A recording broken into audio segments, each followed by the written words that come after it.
Eventually, if my knee was good, I would hook this, I would bring this, and I would open this up. Here, boom, now we're here. Still ain't nothing.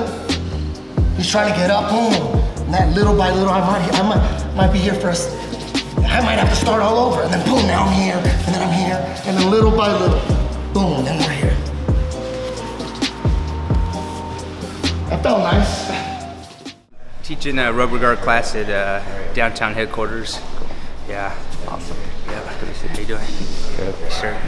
Yeah. That shit was like half on, half off. All right, time, guys. How you feeling? Oh man. I'm just showing Big one dog. right here. The same cocoon and flip. All right, so we're here. Boom. We're just gonna start from cocoon.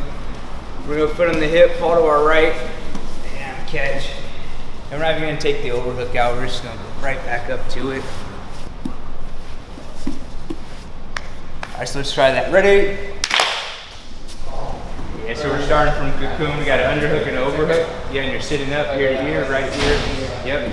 You're gonna put your foot on his hip, right? And you're gonna fall to your right side and pummel your right hand in and catch jersey control. Yeah, then you're gonna catch jersey. Okay. Yeah, you're gonna be on your right side. Right now you're flat on your back. You wanna be all the way on your right side. Yeah, there you go, perfect. Then you're gonna go collar tie. Yeah, point your toes in, put your left butterfly in, your toes. Up. Yeah, and sit up, and pummel that right hand back in for the underhook. Okay. Nice, exactly. Just keep going back and forth. Okay. You're gonna fall to your left side, and you gotta pummel that hand every time. Yep. And then you're gonna neck.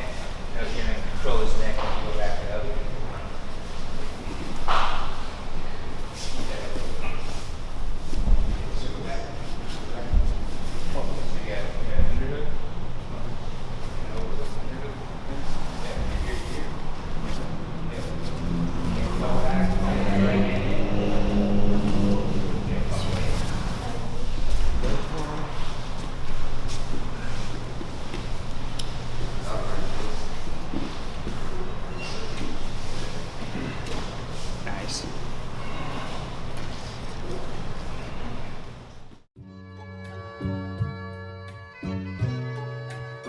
So back in the day when I was skateboarding and traveling the world and all that, filming and photos was the #1 priority, right? We would always have 2 filmers and 1 photographer everywhere we went.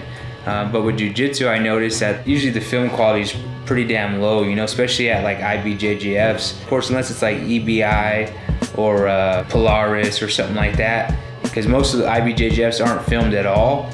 And if they are filmed, it's just the camera's just sitting on top of the table, you know? So most of the time you got your buddy filming or your girlfriend filming. So me, I realized the value of having quality footage, you know? Because if you go to a competition, even if you win the thing, but you don't have any footage of it, it's just another story, you know? But if you get a decent highlight, you want to make sure you have a good filmer with you, you know? So lately, whenever I'm going somewhere, I'm trying to bring out Plaster to make sure he's capturing the shots, you know? You definitely gotta have great footage.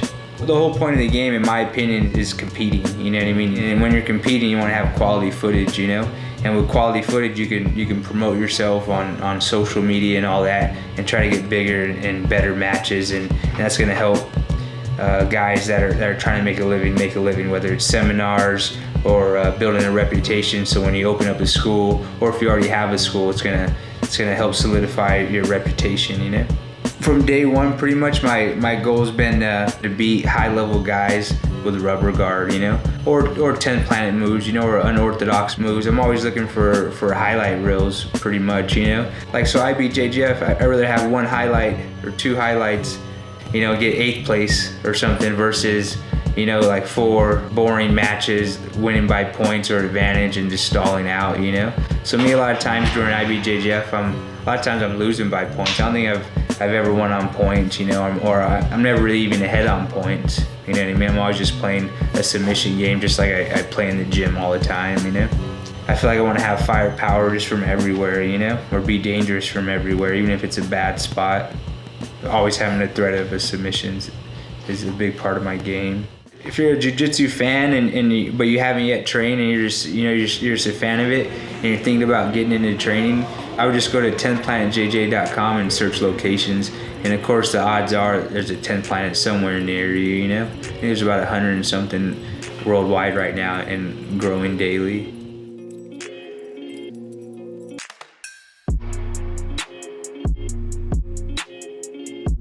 Right now we're in Las Vegas getting ready to compete at IBJJF American Nationals. Yeah, I try to compete as much as possible, and part of that is traveling to other states or other cities, sometimes other countries, just to get it in. So IBJJF, of course their rule set sucks, right? But the one thing that I do like about IBJJF is the fact that you have to weigh in and then you're competing within like 10 minutes, right? So whoever's on the mat right there, they're pretty much the same exact weight as you. You know what I mean? Versus day before weigh-ins, or you know, weigh in and then you compete 10 hours later, then guys are blowing up. You know, so then it's like it comes down to who has a better weight cut or who's willing to do more damage to their body right here. So right here, if you show up and say you're walking around 170, 175, and you cut down to 162 and a half, and then you're on the mat 5 minutes later, 10 minutes later, you're gonna be extremely dehydrated. So if the guy that you're competing against is just cruising around 162 pounds, he might have the advantage, you know, just because his muscles are full, he's not dehydrated, you know, so there's not much advantage to cutting weight at IBJJF.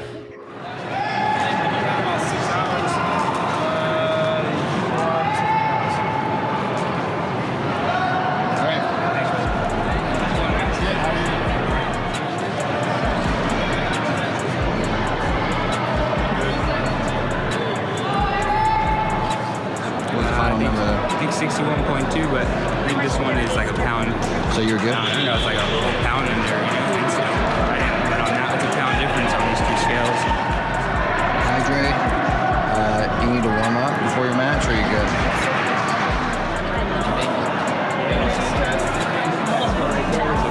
A pound over. So then I went to lose like 0.30. Then now I'm like I waited on this. It's like a pound difference on both of these. Oh, so you're actually a pound under. Under, yeah. So I went outside to do a little bit of work, but I didn't even have to.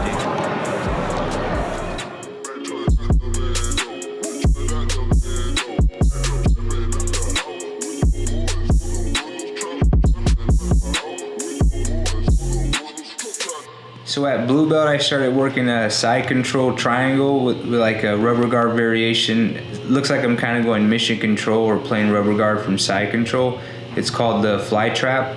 I've been hitting it in competition since blue belt, and I finally got a chance to hit it again at the black belt level at IBJJF American Nationals. So of course, when you're competing, you definitely don't want guys passing your guard, but if a guy does get by, it's nice to have a submission in the chamber, you know?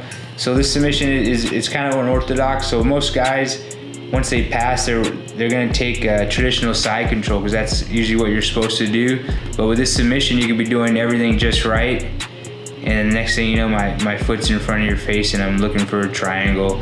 So in the beginning, even if things are just right, it feels like it's a neck crank.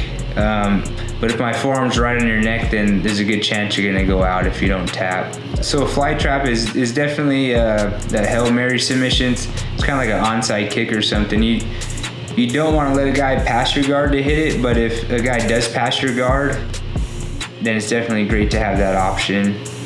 So the fly trap submission is, let's just say it's about 30%. You know, it's kind of a hit or miss. So right here, when I locked it up, I wasn't even sure that the guy was out. I thought he was still fighting it. Usually in the gym or something, if a guy goes out, you can kind of feel their body go limp. But for whatever reason right here is positioning, I still thought the guy had fight in him. So I went to transition to, I went to switch my triangle to the other side, and I realized, oh man, something's up right here. And I pushed the guy over, realizing he was out. the guy was out for a while. So I think you can see him go limp, and he kind of slumps over. At the time I didn't know, but rewatching the film, you could see him kind of slump forward just a tiny bit, and then he's out. And then me, of course, I'm still squeezing on it because I'm not sure the guy's out. But I guess it's hard to tell. Everyone was kind of beating up on the ref, but it's real hard to tell, you know? So this is the third time we've hit American Nationals in Vegas. One at purple, one at brown, and another at black. So pretty much after this, it's I'm heading out to Tokyo, Japan to support the 10 Planet team for quintet. What happened with that? He passed. I held on to it, but sometimes that move's a hit or miss, you know? So I thought it wasn't there. So I transitioned, he wasn't moving, he was out.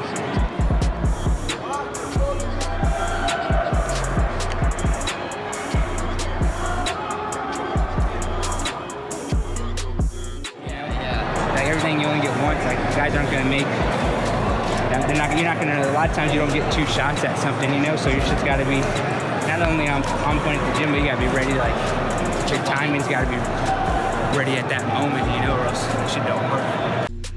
In class, I'm going to honey hole, I'm reaping the leg, heel hooking, but here it's like, shit, you can't do any of that. So I'm like, damn, do I really want to dive into like outside triangle 50-50 position where I can't heel hook? Then we're both just like straight ankling the shit out of each other until someone. I remember too, I think Gracie Worlds, I won 3 matches, but that was the worst I've ever felt in a tournament, you know? So it's weird how that works. Like, even though I ended up winning 3 matches, like my energy level is extremely low, you know, just from a shitty weight cut. In a roll, it's way more floaty. Or on sub only. Yeah, like I had guys before that are damn near just running, you know? You got like sense security after them and shit, but I mean, that's what I'm always thinking, just try to finish the guy, you know? You already figure I'm gonna lose like 50-0, or whatever it is, you know? Like whenever I'm looking at the thing, I'm looking at the time, you know? I'm not even really checking points, but I know it's bad, you know? Yeah, it's a hit or miss move. Like, it depends on how it's locked in, you know. So if it locks in and everything's right, then the percentage is pretty high, you know.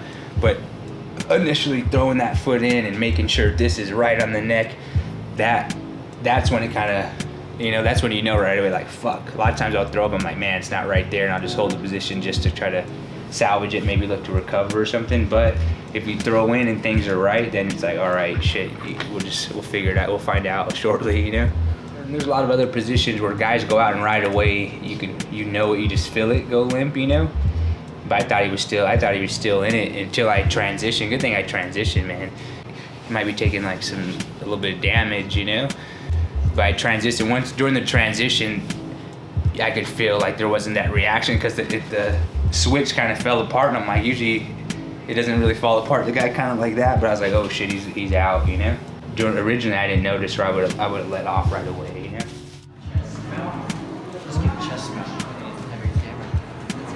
He went from congratulating me to selling me Oakleys to asking for 75 cents.